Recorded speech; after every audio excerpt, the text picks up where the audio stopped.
सवाल है कि क्या सच में अंतिम संस्कार के दौरान पूर्व प्रधानमंत्री मनमोहन सिंह का अपमान किया गया और इस पर क्यों मोदी सरकार घिर गई है। कांग्रेस के क्या आरोप है। रिमझिम के 5 पॉइंट्स में आज आपको यही जानना है कि ये समाधि स्थल के नियम क्या होते हैं, प्रोटोकॉल क्या होते हैं और आखिरकार बीजेपी ने नरसिम्हा राव का एग्जाम्पल क्यों दिया है। तो सबसे पहला पॉइंट हमारा यही रहने वाला है। साइड में आप देख सकते हैं कि अंतिम संस्कार में मनमोहन का अपमान हुआ। दूसरा देखिए, विवाद पर बीजेपी ने क्यों याद दिला दिए हैं नरसिम्हा राव।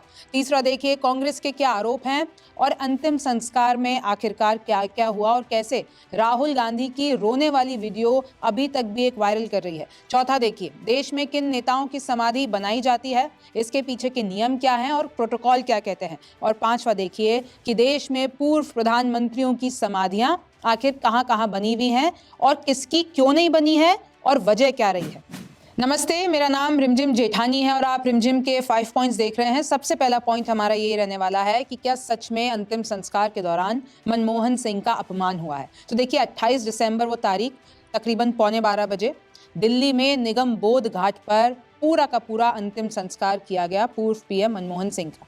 और उसके 4 घंटे बाद राहुल गांधी, प्रियंका गांधी और इनफैक्ट केजरीवाल का भी एक बड़ा बयान आता है और उन्होंने आरोप लगाया है कि अपमान किया गया है अंतिम संस्कार में मनमोहन सिंह का। और मैं आपको पोस्ट बता देती हूँ और फुल स्क्रीन पे बता देती हूँ कि किस तरीके से राहुल गांधी लिखते हैं। भारत माता के महान सपूत और सिख समुदाय के पहले प्रधानमंत्री डॉक्टर मनमोहन सिंह जी का अंतिम संस्कार आज निगम बोध घाट पर करवाकर वर्तमान सरकार द्वारा उनका सरासर अपमान किया गया है। एक दशक के लिए वे भारत के प्रधानमंत्री रहे। उनके दौर में देश आर्थिक महाशक्ति बना और उनकी नीतियां आज भी देश के गरीब और पिछड़े वर्गों का सहारा है। आज तक सभी पूर्व प्रधानमंत्रियों की गरिमा का आदर करते हुए उनके अंतिम संस्कार अधिकृत समाधि स्थलों में किए गए ताकि हर व्यक्ति बिना किसी असुविधा के अंतिम दर्शन कर पाए और श्रद्धांजलि दे पाए। डॉक्टर मनमोहन सिंह हमारे सर्वोच्च सम्मान और समाधि स्थल के हकदार हैं। सरकार को देश के इस महान पुत्र और उनकी गौरवशाली कौम के प्रति आदर दिखाना चाहिए था। ये राहुल गांधी का बयान।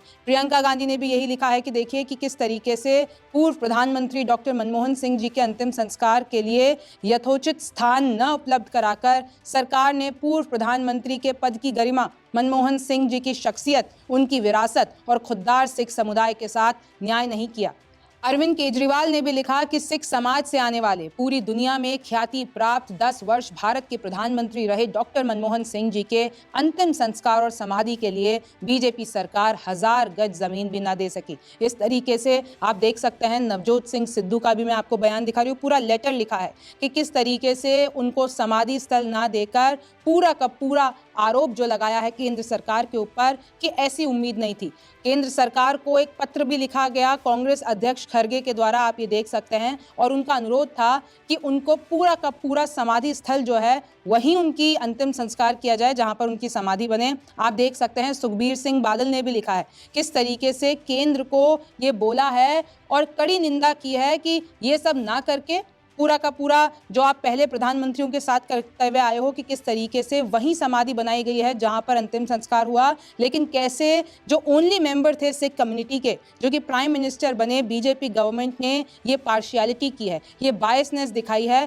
और सुखबीर सिंह बादल ने तो ये भी कहा है कि प्रधानमंत्री नरेंद्र मोदी को पर्सनली इस मामले में इंटरवीन करके ये सब कुछ बदलवाना चाहिए।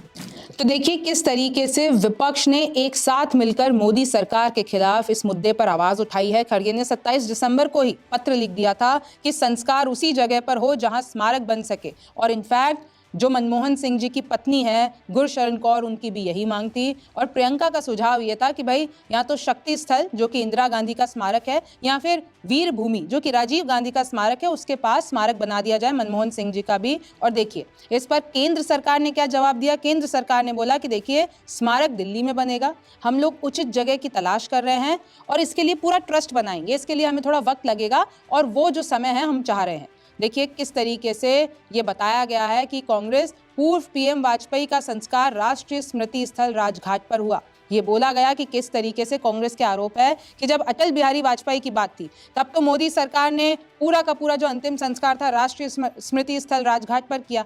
25 दिसंबर 2018 को राजघाट की 1.5 एकड़ जमीन पर स्मारक बना दिया गया। तो आखिरकार मनमोहन सिंह जी के साथ ऐसी पार्शियलिटी क्यों की गई, और सिद्धू भी गुस्सा हुए हैं। उनका पोस्ट मैंने आपको बता दिया है। कैसे एसएडी शिरोमणि अकाली दल के अध्यक्ष बादल ने भी केंद्र के खिलाफ अपनी आवाज उठाई है, और आप एक ये बाइट भी सुन लीजिए कि ये सबके साझे होते। जब इंसान चला जाता है ना, तो उसके साथ कोई बैर, कोई दुश्मनी, सब मिट जाता है। लेकिन यहां पे भी राजनीति चल रही है। मैं आपको एक छोटा सा सवाल करता हूं, वो आप इस देश में सब जगह पहुंचाइए कि अगर अटल जी का संस्कार होना होता और कोई कहता कि राजघाट पे नहीं होता, वहां मॉन्यूमेंट नहीं बनेगा, कहीं और बनेगा, तो कैसा लगता? मतलब जातन लागे सो तन जाने, किसी पार्टी का मसला नहीं है, देश के गौरवमयी इतिहास का सवाल है। ये इंसान खास था, ये इंसान जीता जागता इतिहास था, समझे नहीं? तो ये जब आप ये कहेंगे तो चाहिए ये था कि दरिया जैसा दिल हो, उचित को जान के उस पर अमल ना करना। एक कायरता का आभास है दोस्त, बड़ा दिल होना चाहिए।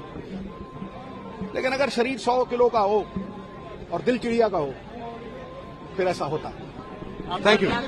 अब दूसरा देखिए कि इस पर बीजेपी ने सफाई में क्या कहा और कांग्रेस पर क्या पलटवार किया है। तो बीजेपी इस पूरे विवाद में क्यों उन्होंने नरसिम्हा राव याद दिला दिया, मैं आपको कहानी बता देती हूँ कि देखिए, पूरा बीजेपी का ये कहना है कि कांग्रेस मनमोहन के निधन पर राजनीति कर रही है। यूपीए सरकार की बात है जब पूर्व प्रधानमंत्री नरसिम्हा राव के लिए बिल्कुल भी दिल्ली में स्मारक नहीं बनाया गया था। ये बात बीजेपी आरोप लगा रही है कांग्रेस पर कि आपने कैसे पूर्व प्रधानमंत्री नरसिम्हा राव का अपमान किया था। राव के पार्थिव शरीर को कांग्रेस मुख्यालय में भी नहीं रखा गया था, ये भी बीजेपी कह रही है। कांग्रेस ने हमेशा मनमोहन के साथ भेदभाव किया है कि जब वो प्रधानमंत्री थे तो कभी उनको वो उचित अधिकार नहीं दिए, हर चीज सोनिया गांधी के हिसाब से होती थी। मनमोहन सिंह के पूर्व मीडिया सलाहकार संजय बारू की किताब में लिखा हुआ है द एक्सीडेंटल प्राइम मिनिस्टर, और ये बोला गया है कि देखिए, मनमोहन सिंह जी को कभी भी अधिकार नहीं दिए गए।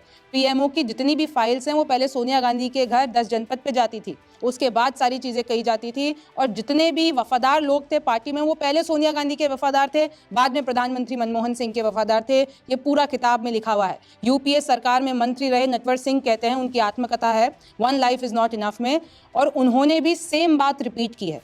In fact how PV Narasimha Rao made history में संजय बारू की किताब है, वो लिखते हैं कि 23 दिसंबर 2024 की बात है कि किस तरीके से नरसिम्हा राव जो कि पूर्व प्रधानमंत्री रहे हैं, उनका पार्थिव शरीर आधे घंटे तक कांग्रेस मुख्यालय के बाहर रहा था और कांग्रेस मुख्यालय के द्वार नहीं खुले थे। किस तरीके से गेट नहीं खोले गए, सोनिया गांधी फिर बाहर आती हैं, उनके साथ कांग्रेसी नेता बाहर आते हैं, वो श्रद्धांजलि अर्पित करते हैं, लेकिन कांग्रेस मुख्यालय के अंदर उनका पार्थिव शरीर नहीं जाता है।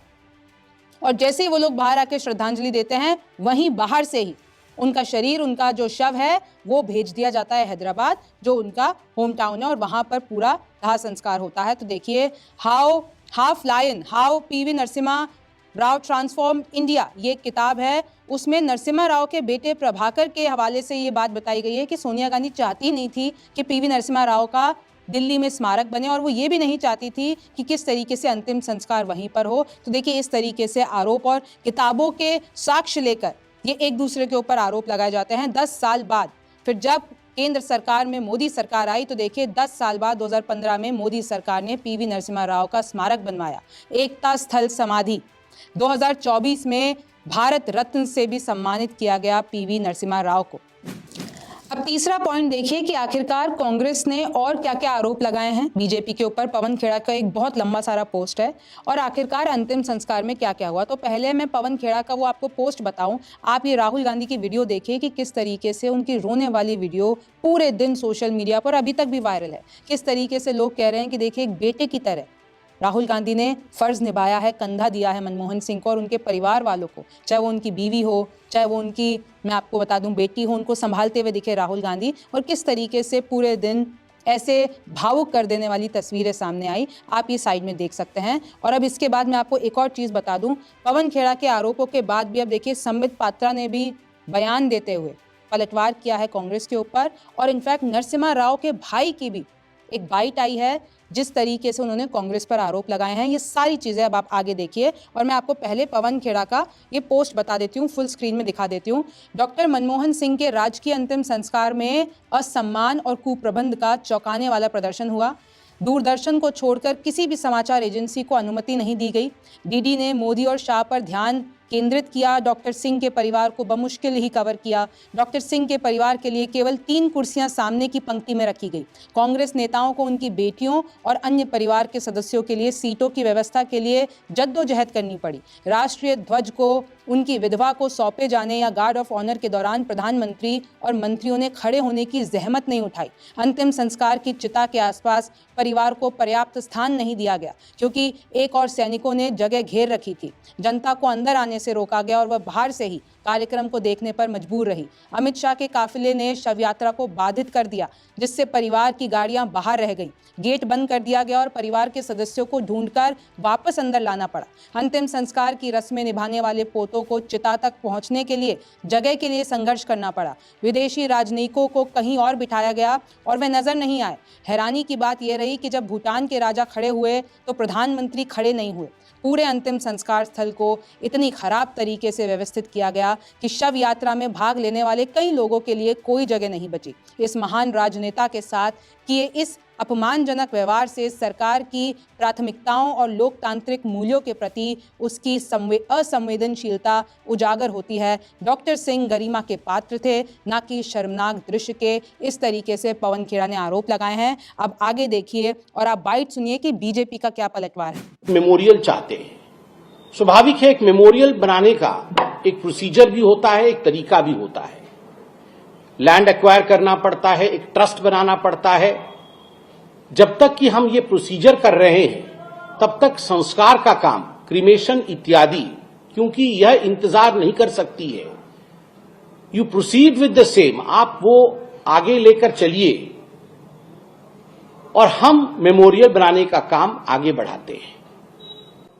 और ये सीधा संवाद था जो हमारी सरकार ने कांग्रेस पार्टी को भी लिखित में दिया और हमारी पार्टी ने आदरणीय डॉक्टर सिंह के परिवार को भी यह जताया। मगर उसके बाद कांग्रेस पार्टी ने जिस प्रकार की राजनीति की है, मुझे लगता है आज के दिन शोक के समय इस प्रकार की राजनीति नहीं करनी चाहिए। आज ये बताते हुए भी तकलीफ हो रही है, ये जो तू मैं सोशल मीडिया से लेकर हर जगह चल रहा है कांग्रेस पार्टी के समर्थकों द्वारा, उन्हें ये याद दिलाना पड़ेगा कि डॉक्टर मनमोहन सिंह जब हमारे बीच में थे और जब वो प्रधानमंत्री थे, यदि सर्वाधिक उनका किसी ने महिमा में खंडन किया है, उनकी इज्जत के साथ किसी ने खिलवाड़ की है, तो कांग्रेस पार्टी ने की है। और ये हकीकत है, हम सब जानते हैं। राहुल गांधी जी ने मनमोहन सिंह के अगुवाई में जो कैबिनेट थी, उस कैबिनेट की बैठक के कागज को जिस आक्रोश के साथ, जिस अहंकार के साथ, जिस ईगो के साथ बीच में दरबार में, जनता की दरबार में लाके फाड़ा था कि देखो मैं तो नहीं मानता डॉक्टर मनमोहन सिंह को, हम तो नहीं मानते, गांधी परिवार नहीं मानता डॉक्टर मनमोहन सिंह को, मैं ही हूं, आई एम द बॉस। आज कांग्रेस वाले बीजेपी गवर्नमेंट के ऊपर बहुत शिकायत बहुत कर रहे हैं। आज मनमोहन सिंह को ठीक तरह से उनका जो फॉर्मालिटी रहता है, फॉर्मालिटी नहीं किए बोल के जो बात आए हैं, उनको जरा एक 20 साल पीछे मुड़ के देखना है। मनमोहन सिंह के गवर्नमेंट में उनका गुरु पीवी नरसिम्हा राव को क्या रेस्पेक्ट दिए थे। 2 गज का जमीन दिल्ली में नहीं मिला। आज आपके मनमोहन के सिंह के निधन पे राष्ट्रपति,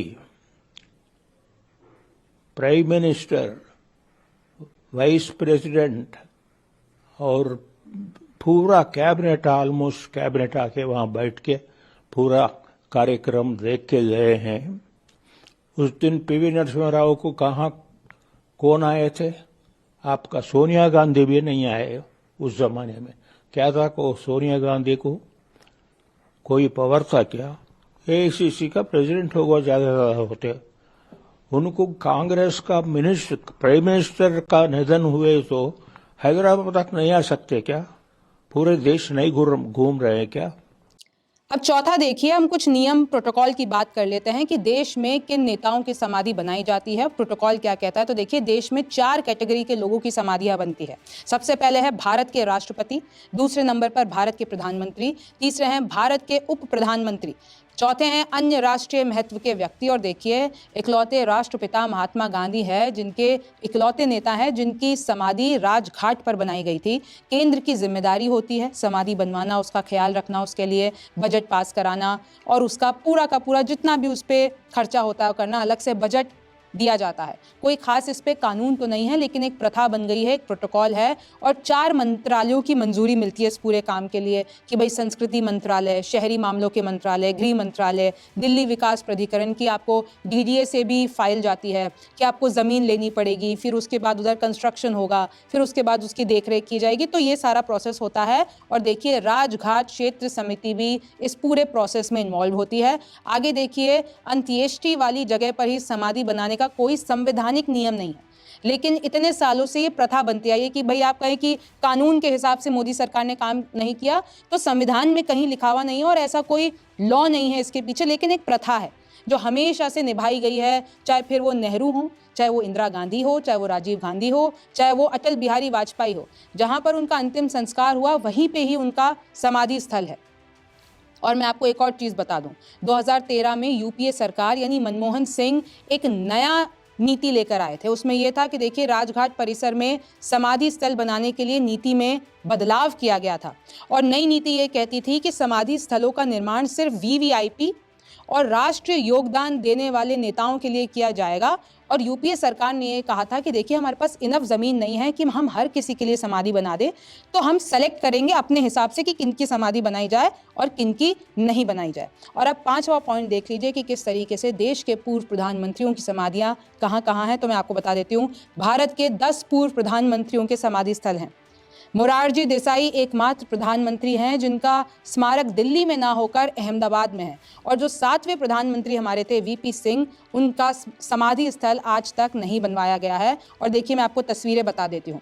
जवाहरलाल नेहरू शांतिवन दिल्ली में उनका समाधि स्मारक, लाल बहादुर शास्त्री विजय घाट दिल्ली, इंदिरा गांधी शक्ति स्थल दिल्ली, मोरारजी देसाई अभय घाट अहमदाबाद, चौधरी चरण सिंह किसान घाट दिल्ली, राजीव गांधी वीर भूमि दिल्ली, चंद्रशेखर जननायक स्थल दिल्ली, पीवी नरसिम्हा राव एकता स्थल दिल्ली, अटल बिहारी वाजपेयी सदैव अटल दिल्ली, इंद्र कुमार गुजराल स्मृति स्थल दिल्ली। और देखिए देश के जो 7वें प्रधानमंत्री वीपी सिंह की अंत्येष्टि 2008 में इलाहाबाद में हुई थी, लेकिन उनका समाधि स्थल आज तक नहीं बनाया गया। तो देखिए इस तरीके से पूरी राजनीति चल रही है। इस मामले में आपको क्या लगता है, आप मुझे कमेंट सेक्शन में ज़रूर बताइए। आप रिमझिम के 5 पॉइंट्स देख रहे थे, मैं हूँ रिमझिम जेठानी, आपसे फिर मुलाकात होगी।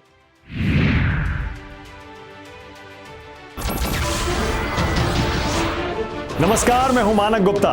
अगर आपको हमारा ये वीडियो पसंद आया हो तो इसे लाइक और शेयर जरूर करें और हाँ, हमें सब्सक्राइब और फॉलो करना ना भूलें ताकि आप देश और दुनिया की कोई खबर मिस ना करें। तो जुड़े रहिए हमारे साथ और देखते रहिए News 24।